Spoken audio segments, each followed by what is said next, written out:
সেই শরীফ ওসমান হাদিকে গুপ্ত বাহিনী, নিষিদ্ধ বাহিনী তারা হামলা করে সে এখন জীবন মৃত্যুর সাথে পাঞ্জা লড়ছে।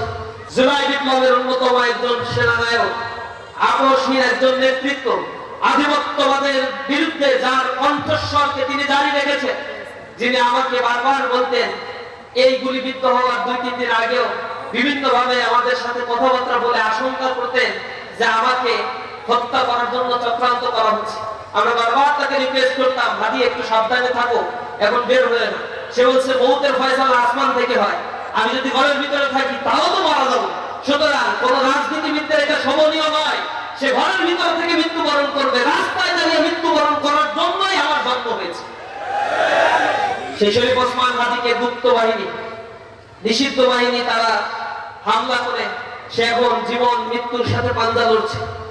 এই ভরা মজলিসে মহান রবের কাছে আমরা তার প্রাণ ভিক্ষা চাই। আল্লাহ রাব্বুল আলামিন যেন আধিপত্যবাদের বিরুদ্ধে এই বলিষ্ঠ কণ্ঠস্বরকে আরো কিছুদিন আমাদের জন্য আল্লাহ রাব্বুল আলামিন ফেরত দেন।